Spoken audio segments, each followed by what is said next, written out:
At Money in the Bank 2024, John Cena announced his retirement, saying that in 2025 he will have one final year from January to December, a full calendar year as an in-ring performer, and then he was going to retire and leave. People were speculating, people were wondering what was this going to be about, how was this year of John Cena was going to look like. This was going to be the last time we were ever going to see John Cena. People were talking about dream matches that we were going to have from John Cena. Was he going to wrestle some of his older rivalries? Was John Cena going to be a Grand Slam champion? Was John Cena going to be a 17-time world champion? Or even yet, was John Cena going to turn heel? And basically, all of that happened. The catch is, it was kind of a sloppy, rough start because the heel turn, while great at first, it just kind of got retconned midway and they just moved away from it and then just kind of kept going from there. And then in the process, he got squashed by Brock Lesnar, who nobody asked for. The heel turn didn't work because The Rock ended up leaving. And it was John Cena's last year. No one wanted to boo John Cena. If they were going to turn him heel, why didn't they go the NWO route where he was a heel, but people still cheered him and he just embraced it, not caring whether or not the crowd cheered or booed him? There was a lot they could have done with the heel turn if they continued it all the way through and through, but they just gave up on that idea the moment things didn't look right for them. And then they just kind of just gave him a bunch of matches without really a story. And unfortunately, it kind of hurt the retirement tour altogether. I think if we had one consistent story told from January to December, this would have gone down as one of the greatest retirement tours of all time. So this is just my personal take on how this retirement tour will look like. So sit back and enjoy the ride.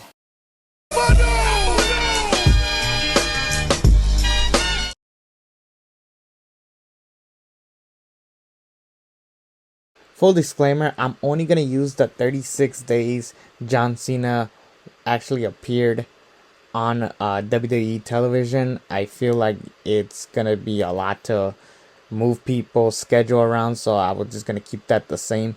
And being at the first Raw of Netflix felt grand and important, and his promo was pretty good, saying that he doesn't know how the retirement tour is going to look like, saying that he had lost all his matches, all his singles matches ever since 2018. He hasn't won a singles match in that many days, and he doesn't even know if he is ready to be a world champion unless, he wins the Royal Rumble, and he announces that he is going to enter the Royal Rumble and hope to win and tell everybody that, well, you want some, come get some. So the first night they did a good job. I won't change that. John Cena enters the Royal Rumble at number 23. This part I'll also keep the same. I love him being in the final four. The whole setup between Punk, Roman, and Seth was awesome. The only thing really I would change that instead of Logan Paul, I'd swap him out for Braun Breaker, because let's be honest, Braun Breaker is being pushed to the moon and he is eventually going to headline at WrestleMania. So how awesome would it be if the final three are John Cena, Braun Breaker, and Jey Uso? Of course, John Cena eliminates Braun Breaker. The final two are still Jey Uso and John Cena. And yes, I would have main event Jey Uso win the Royal Rumble. Same way, John Cena looks pissed, but he then shakes Jey Uso's hands. And in the press conference, John Cena announces that he will enter the Elimination Chamber. I think now what's best for business is that I main event WrestleMania and win the 17th World Championship. That is what's best for business, and after the hard work that I put into the WWE, I feel like a spot is earned. So I'm here to announce that I will be at Elimination Chamber.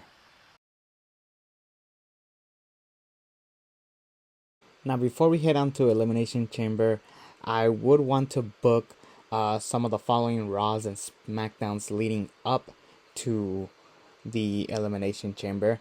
And the first things first is that I would actually have Cody Rhodes interact with every single one of the Elimination Chamber participants except John Cena. So on the night where Logan Paul and CM Punk interact, instead of Punk, I would have it be Cody. Then the following SmackDown, I would have him and Drew McIntyre interact, talk about their history and how it would be cool if they are the ones to headline WrestleMania. Then the following SmackDown is where we will open the show with Cody Rhodes and Damian Priest, talk about their history. And right when it looks like Cody is going to wrap up the night, Nick Aldis tells Cody to stick around a little bit longer because he is expected a visitor. That, of course, being The Rock.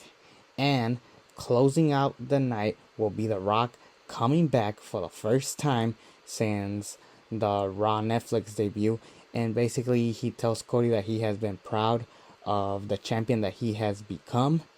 And he did something impossible, and that is move The Rock to the side and have him have his moment.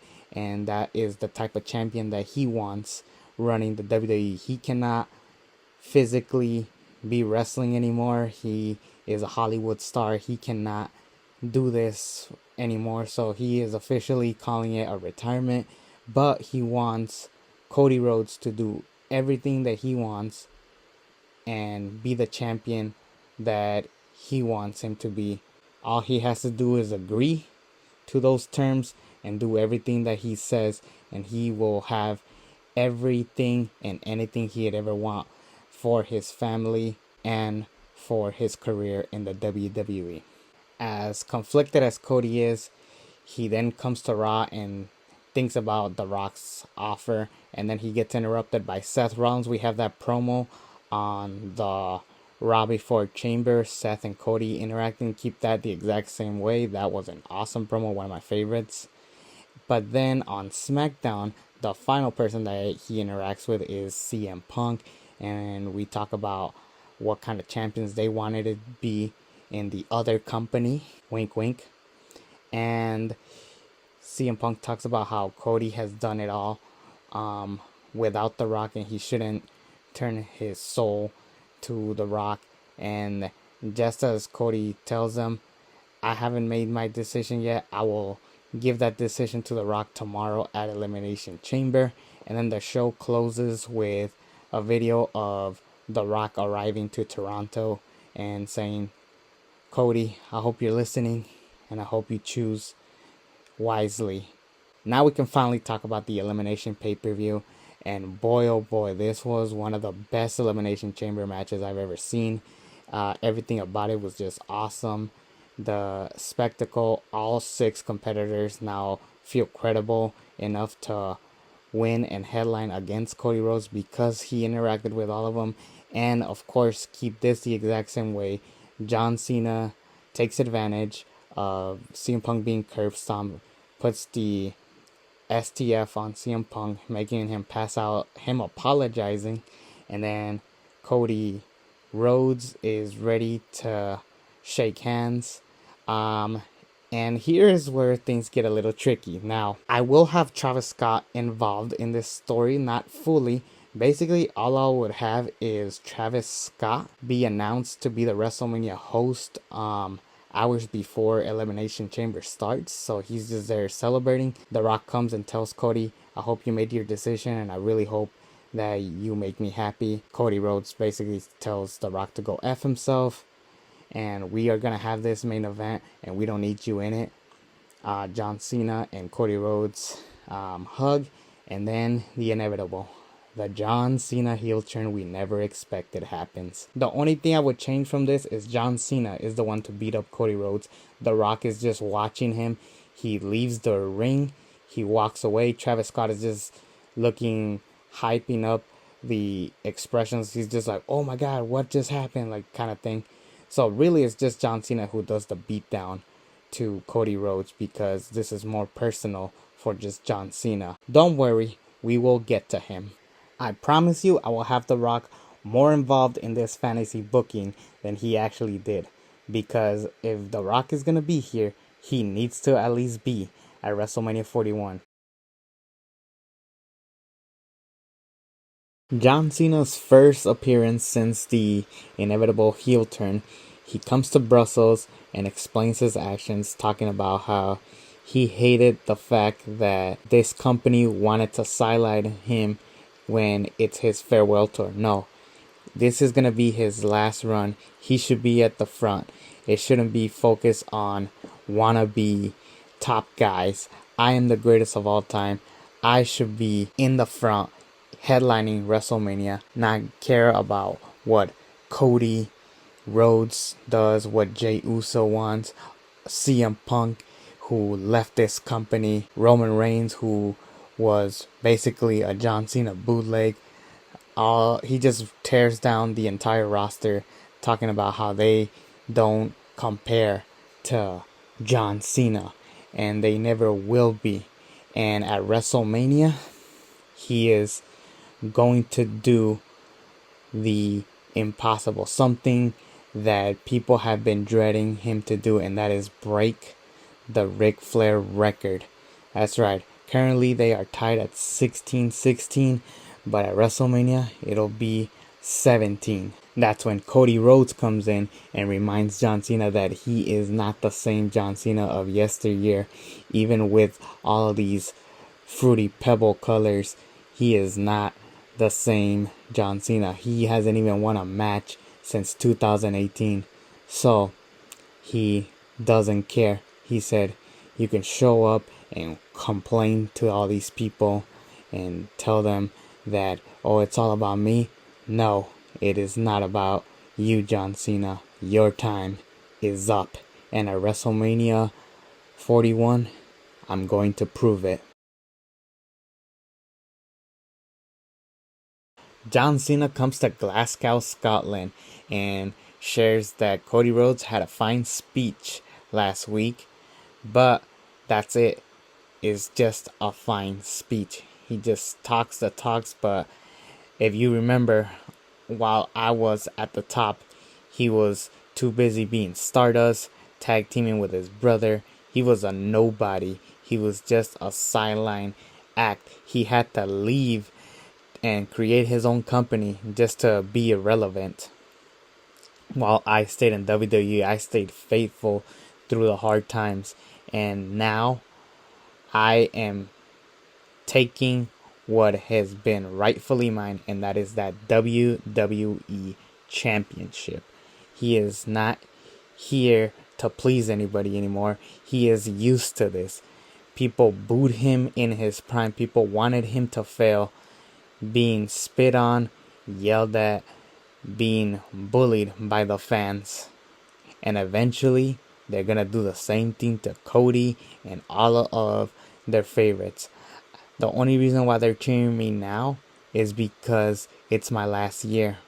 So, I have one objective, and that is win the WWE Championship and leaving the WWE, retiring with the belt. I'm taking that championship home, and I am going to do everything it takes to win at WrestleMania.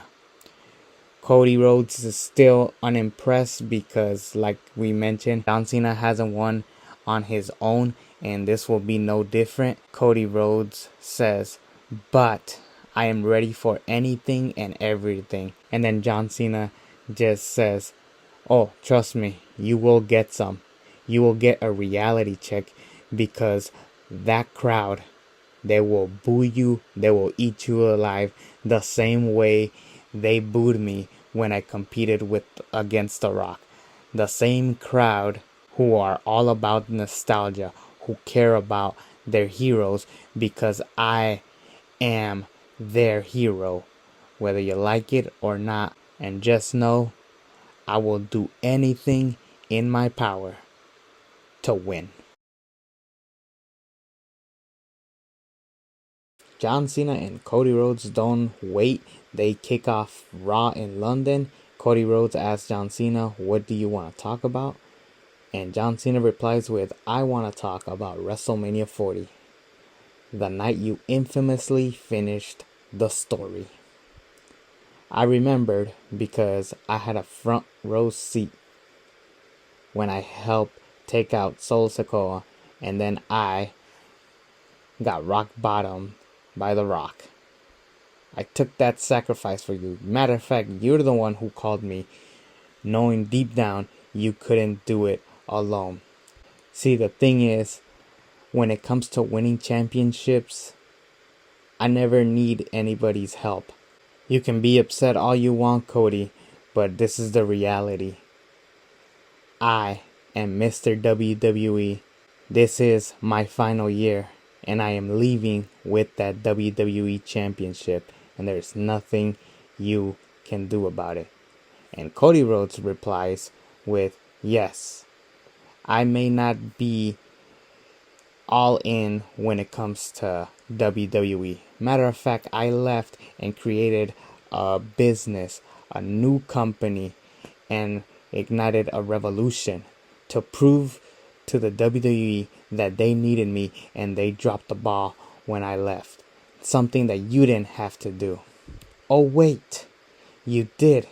You left for Hollywood, and now I'm supposed to sit here and watch you take this championship? Absolutely not. Now I'm sorry that we left you high and dry, but that is the whole purpose of the WWE. You evolve, you change, you remember the good moments. And now, all I see now is a sad old man waiting to be remembered. John Cena snaps, proceeds to beat up Cody Rhodes, and Cody Rhodes hits him with a crossroads. And then we close the segment. Now, before we move on to what's next in this retirement tour, I want to take you back to a night where Cody Rhodes had all the championship belts. That segment that was completely pointless. Instead, I would still have that segment go on about Cody Rhodes talking about the history of the WWE Championship and why he is the rightful owner of that WWE Championship. Only thing I would change is that The Rock comes back. The Rock comes back and tells Cody Rhodes a story that how John Cena came to The Rock and told him that for his retirement tour, he wants to do something that people will remember him by.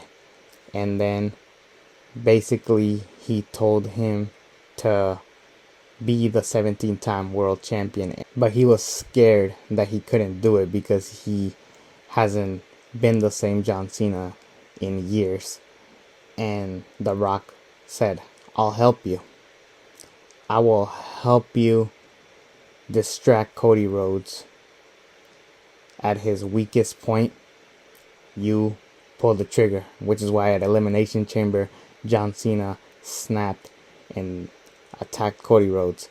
And now, John Cena will do anything and everything to be the WWE champion.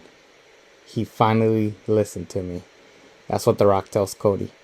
And now at WrestleMania 41, he will have a front row seat to watch Cody Rhodes be the reason why WWE will no longer have its prestigious belt.